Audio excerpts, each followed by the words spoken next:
Jadi ini bukan Muslim ya, tapi ini adalah dari aliran ultra ortodoks ya. Di jalan-jalan tuh banyak yang memakai pakaian seperti itu. Mereka boleh makan ayam, boleh, tapi kan cara nyembelihnya atas nama Allah apa tidak? Ada di Talmud mereka ada tata cara untuk menyembelih, misalnya pisaunya harus tajam, darahnya harus benar-benar ditiriskan sampai sebersih-bersihnya. Waktu itu 2000 orang Yahudi dipaksa untuk masuk Kristen. Kalian bisa cek di Wikipedia dan sebagainya, di mana mereka harus paksa masuk Kristen, kalau tidak mereka dibakar. Karena mereka percaya tauhid. Nah ini masalah yang mana lagi sedikit lagi ya. Akhirnya 100 orang memilih pindah Kristen, 1900 dibakar hidup-hidup, meninggal mempertahankan ketauhidan.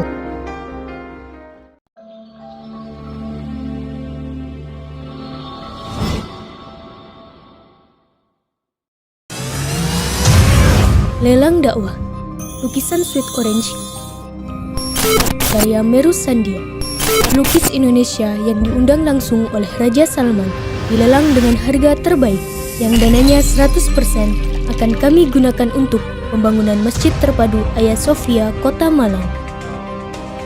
Lukisan Sweet Orange ini dilelang dengan harga 25 juta saja. Untuk muslimin yang lebih dahulu menghubungi kami. Dan berdirilah benteng yang sederhana awal untuk mengabarkan kebenaran rahmatan lil alamin.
Ya, kita lanjut nanti setelah Yahudi ini kita bisa tanya jawab sebelum masuk ke Kristen. Silakan di scroll lagi. Ada banyak aliran Yahudi ya, Judaisme. Seperti dalam Islam juga ada banyak aliran, ada reformis, ada ortodoks, ada ultra ortodoks ya. Jadi orang-orang Yahudi ini sama dengan kita, sama dengan Islam, ada aturan berpakaian. Ya, sama. Jadi kalau Yahudi ortodoks yang saya ikuti, yang di mana saya belajar dengan Rabbi Tavia, itu kalau orang belum menikah, mereka boleh tidak menutup kepala. Tetapi tetap harus pakai lengan panjang, harus pakai sopan ya, panjang, lengan panjang, enggak yang terbuka lengannya atau bagaimana ya. Tapi kalau mereka sudah menikah harus menutup kepala mereka. Ya. Tapi kalau yang ultra ortodoks, mereka harus benar-benar menutup kepala mereka sama sekali. Tidak boleh, mata pun tidak boleh kelihatan. Kalau kita kan masih pakai nikab kan, masih boleh kelihatan mata ya. Kalau mereka nggak tahu terus jalannya gimana, kita juga nggak tahu. Mereka mungkin remang-remang berjalan gitu kan.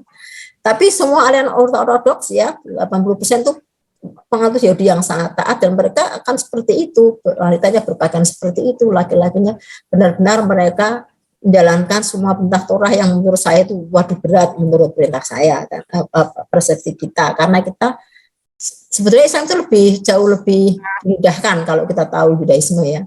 Kita tidak memandang kekristenan, kalau Kristen kan kita lihat lebih mudah lagi kan gitu. Nah sebetulnya Judaisme itu juga berat gitu ya. Mereka pun keluar harus berpakaian begitu, tidak boleh menampakkan lekuk-lekuk tubuh, tidak boleh melihat menunjukkan muka begitu kan.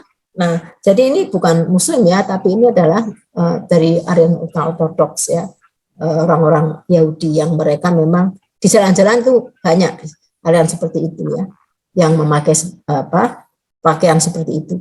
Seperti kita juga ada perintah berpakaian ya sebagai muslimah ya, terutama kan. Nah kita bisa next lanjut. ke gambar berikutnya. Nah, ini Yahudi juga mengenal yang namanya kosher. Makanan ini halal apa tidak? Ya, sama kan semua agama tauhid kan begitu ada. Jadi banyak hal yang mirip, cuma tidak saya share semua karena nanti kalau share semua terlalu banyak. Orang-orang Yahudi percaya bahwa dalam kitab Imamat 11 ya. Kitab Imamat 11 ini adalah larangan-larangan binatang yang tidak boleh mereka makan ya. Seperti kita dalam Quran. Hanya kalau kesamaannya hanya ada 4 ya. Kalau orang Yahudi ini saya bikin kata dalam Islam kan kita tidak boleh makan daging babi, kita tidak boleh makan darah, kita tidak boleh makan binatang yang disembelih atas nama Allah, selain Allah maksudnya ya. 1, tidak boleh makan bangkai, ya kan? 4. Orang Yahudi lebih banyak lagi.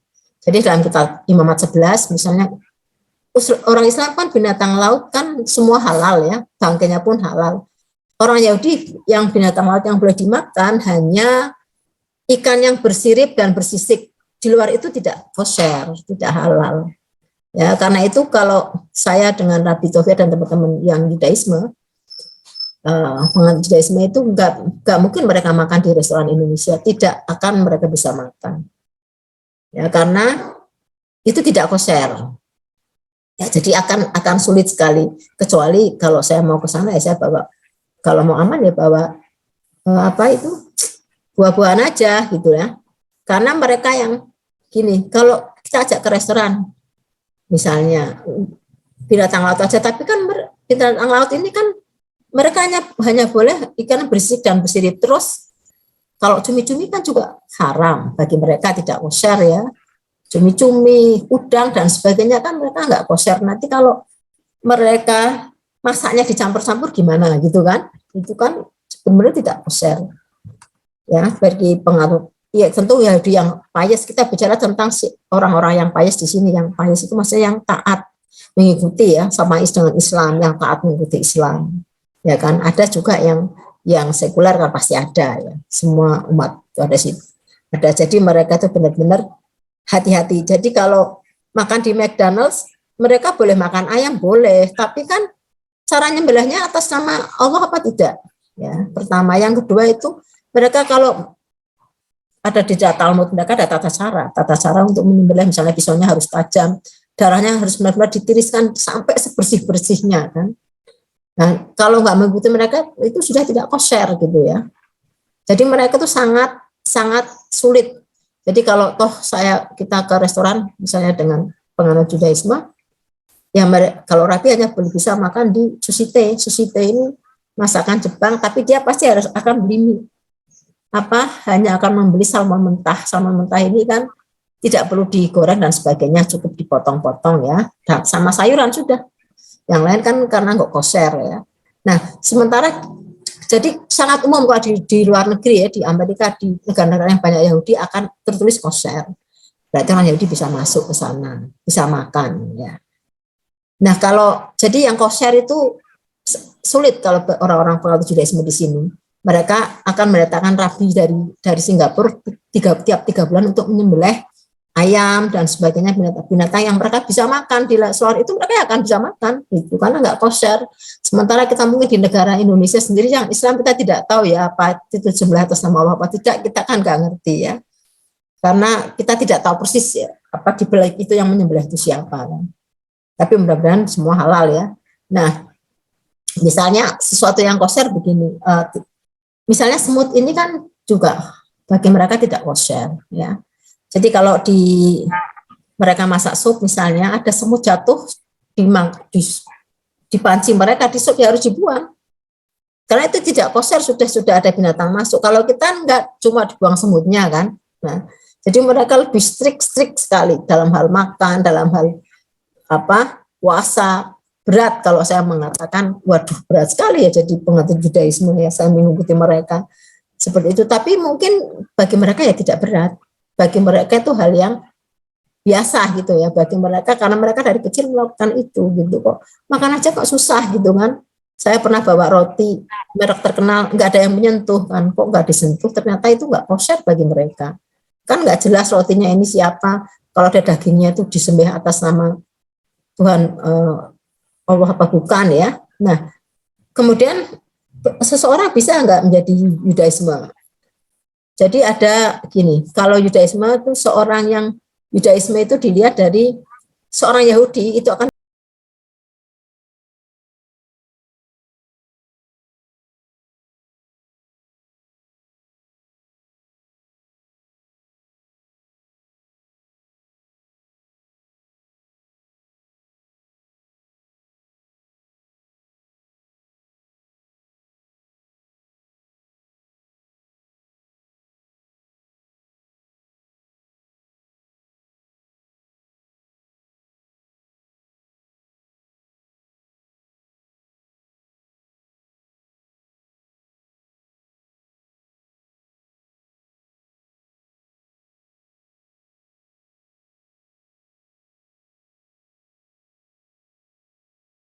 dari garis ibu itu disebut aliyah, ya.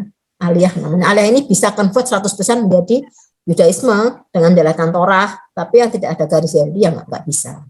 Ya, hanya masuk ke Bani Noah ya, kalau dalam perspektif ortodoks Yudaisme. Kemudian siapa yang dia suku mana dari ke ayah, karena menentukan ya, misalnya yang menjadi imam kan harus dari suku Lewi, ya. Kalau di luar suku Lewi tidak boleh misalnya. Nah, ada tidak Yahudi di Indonesia? Oh ada, di Jakarta ada, jelas komunitas Yudaisme, para aliyah ini sekarang kan jadi Yudaisme juga, yang dari garis ibu. Di Surabaya juga ada komunitas Yudaisme ya. Ini salah satu sinagog di Manado ya. Ada di Manado juga komunitas Yudaisme. Jadi Yudaisme ini sudah diakui sebagai agama tapi menjadi sebagian dari aliran Kristen. Ya. Jadi mereka bisa, cuman mereka jadi bingung kalau nulis di KTP agamanya Kristen, padahal mereka tidak mungkin beragama Kristen kan, karena ini menyangkut Tuhan mereka apa ya? Kan mereka tauhid gitu loh. Ya, jadi yang bingung mereka ini di KTP, dan dari banyak beberapa teman-teman yang Yudaisme ini mereka pindah ke Thailand, yang mereka bisa ke sinagog. Jadi kadang-kadang kalau ke sinagog ini juga banyak yang tidak paham tentang sinagog, banyak yang dimusuhi orang-orang Yahudi itu karena masalah politik ya. Sebetulnya kalau dalam segi agama ya, Yudaisme dengan Islam ini adalah satu saudara-saudara gitu kan, sama-sama satu Tuhan gitu ya. Beda dengan kalau Yahudi memandang kekristenan sebagai sesuatu yang berbeda sama sekali, karena mereka tidak rela. Begini loh, kami sangat menguduskan Elohim kami gitu, sangat menguduskan Tuhan kami. Jadi seperti kita memuliakan Allah, ya, yang sudah tertinggi bagi mereka. Terus kemudian menjadi dalam kekristenan kan mereka percaya bahwa Yesus ini adalah kitab Tuhan Israel yang turun ke dunia menjadi manusia, dan itu sangat tidak nyaman bagi orang Yahudi dibegitu-kan. Elohim kami itu bukan, tidak seperti itu, tidak menjadi manusia, tidak harus disalib, karena dalam Keluaran kan orang disalib itu orang yang hukuman yang paling hina kan sebetulnya, hukuman yang paling hina, dan mereka harus disalib. Artinya kan salib itu sebenarnya telanjang bulat kan, untuk benar-benar dihinakan. Jadi mereka tidak rela kalau Elohim mereka dihinakan seperti itu, karena kami sangat menghormati, mengkuduskan gitu. Itu dalam perspektif Yudaisme. Tapi kalau dalam perspektif Kristen kan enggak. Loh, Tuhan kamu, Allah kamu itu yang menjadi Yesus ini adalah turun ke dunia untuk menyelamatkan manusia dari dosa. Inilah yang benar seperti ini ya. Ini masalah keyakinan, beda lagi kan, jadi agak sulit kan. Ya. Jadi sulit sekali kalau kita bicara masalah keyakinan seperti misalnya kasus 1429 ya di Salzburg, Jerman kalau nggak salah ya, Salzburg di Eropa, di mana waktu itu 2000 orang Yahudi dipaksa untuk masuk Kristen. Ya kan, Anda bisa kalian bisa cek di Wikipedia dan sebagainya, di mana mereka harus dipaksa masuk Kristen, kalau tidak mereka dibakar. Karena mereka percaya tauhid. Nah, ini masalah yang mana lagi, sulit lagi ya. Akhirnya 100 orang memilih pindah Kristen, 1900 dibakar hidup-hidup, meninggal, mempertahankan ketauhidan. Nah, jadi kalau kita bicara masalah keyakinan, memang kita tidak bisa menjudge seseorang begini, karena itulah yang mereka yakini kan. Dalam Quran juga memandang baik apa yang mereka lakukan kan begitu. Nah, itulah sekilas tentang Yudaisme. Jadi Yudaisme ini adalah tauhid seperti Islam. Ajaran-ajaran Yudaisme juga sama dengan ajaran Islam, ada toharot, ada juga toharoh seperti kita bersuci ya. karena itu bersuci dengan air, karena itu kalau kita di bandara yang muslim atau di bandara yang ya, ada orang Yahudi kan agama terbesar kan pasti ada di toilet itu apa air yang untuk mensucikan dari hadas besar dan kecil ya. Tetapi kalau di negara non muslim kan nggak ada, ke Thailand adanya cuma tisu kan, karena mereka nggak ada toharo atau toharot ya dalam Yudaisme. Jadi agama Yudaisme itu sangat mirip dengan Islam. Baik ajaran-ajarannya, tapi dalam perspektif mereka kan begini. Oh lah, kan kami ada lebih dulu, kata mereka begitu kan. Berarti kamu dong Islam dong yang meniru kami kan begitu kan. Nabi-nabinya juga meniru kami kan dalam perspektif mereka begitu. Tapi dalam perspektif Islam kan beda. Bukan, kami sejak dulu itu agama yang diturunkan oleh Allah adalah agama tauhid yang submit to only one God. Tapi Islam adalah agama yang disempurnakan ya, dalam perspektif Islam.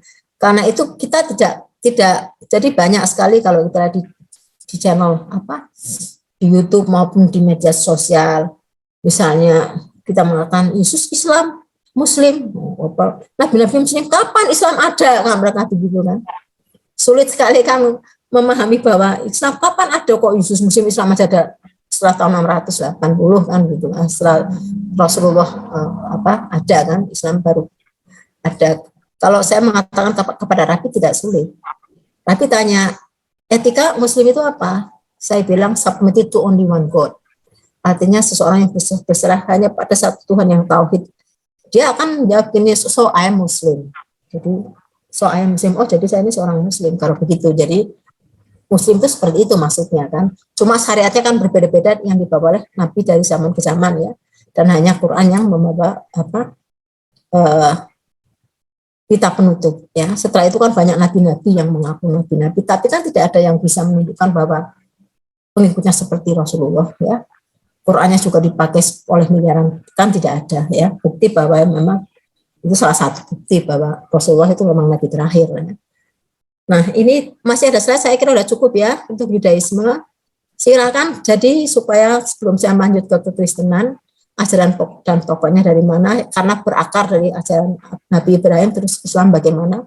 Islam nanti nggak banyak, saya sedikit karena tentu kalian lebih tahu soal Islam daripada saya.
Memandang wajahmu yang ayu, bagai